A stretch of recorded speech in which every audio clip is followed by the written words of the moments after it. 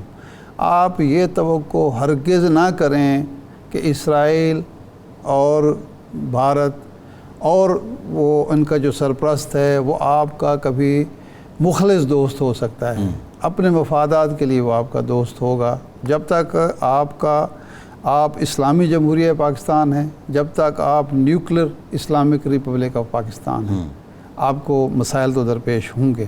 اس کا حل یہی ہے کہ ہم اپنے مشترکہ دشمنوں کو پہچانیں اور ان سے بھی توقع کریں اور خود بھی کریں کہ جو ہمارے اور افغانستان کے درمیان، ہمارے اور ایران کے درمیان تعلقات خراب کرنا چاہتے ہیں، ہمارے اور چین کے درمیان تعلقات خراب کرنا چاہتے ہیں، ہمارے اور سعودی عرب کے درمیان، ان قوتوں کو آگے بڑھنے نہ دیں. دیکھیں ایک بہت فائدہ ہے ہمیں، وہ ہے چین کا. چین ہمارا بھی دوست ہے، چین ایران کا بھی دوست ہے، اور افغانستان کا بھی دوست ہے. چین ہمارے ہاں بھی انویسٹمنٹ کر رہا ہے، ایران میں بھی انویسٹمنٹ کر رہا ہے، افغانستان بھی انویسٹمنٹ کر رہا ہے. حالانکہ قبول نہیں کیا لیکن انویسٹمنٹ کر رہا ہے نا جی. وہاں سفیر موجود ہے. دیکھیں نا، ہوا یہ ہے کہ وہاں سفیر کی مدت ختم ہو گئی، انہوں نے نیا سفیر نامزد کر دیا. کابل میں بھی سفیر موجود ہے اور کابل کا سفیر بیجنگ میں بھی موجود ہے، نیا سفیر تعینات ہو گیا. اس کا مطلب ہے کہ انڈائریکٹ آف دا ریکارڈ سفارتی تعلقات برقرار ہیں. لیکن اس سے جو امپورٹنٹ چیز ہے وہ ہمارے نقطہ نظر سے وہ یہ ہے کہ جب ان تین ملکوں میں چائنا کی انٹرسٹ ہے، یعنی اکنامک انٹرسٹ موجود ہے، تو یہ اکنامک انٹرسٹ ہمیں ایک دوسرے کے درمیان غلط فہمیاں دور کرنے میں بھی مددگار ہو سکتا ہے. جس طرح چین کی انویسٹمنٹ کی وجہ سے، سعودی عرب کی چین میں انویسٹمنٹ، چین کی انویسٹمنٹ ایران میں، اور اس کا نتیجہ یہ ہوا کہ کئی سال کے بگڑے ہوئے تعلقات درست ہو گئے. ارشاد صاحب ایک اور پہلو ہے، جی، بھارت کی آلموسٹ برابر کی ریلیشن ہے، بزنس ریلیشن، جو شاید امریکہ کے ساتھ ان کے اتنا ہی چین کے ساتھ بھی ہے. جی، لیکن اس کا تو وہ نیچرلی بھی الائی نہیں بن رہا. جی، اس کی معاملات بھی ہو رہے ہیں، وہ اسٹریٹجک نہیں، اس کی وجہ اور ہے. اس کی وجہ اور ہے. اس کی وجہ یہ ہے کہ چین، جو بھارت ہے وہ اپنے آپ کو چین کے مقابلے کی طاقت سمجھتا ہے. اس خطے کا وہ تھانے دار بننا چاہتا ہے، اور اس کی تھانے داری یا اس کی برابر کی قوت بننے کے لیے اس کو امریکہ کی ضرورت ہے، اس لیے وہ استعمال ہو رہا ہے. یہ ہے مسئلہ. اگر وہ چین کے برابر آ گئے تو پھر وہ امریکہ اس کو یہ بڑی انٹرسٹنگ ہے. ارشاد صاحب ٹائم ختم ہو گیا. شکریہ آپ کا. آج کے پروگرام سے اتنا ہی، اجازت دیجیے.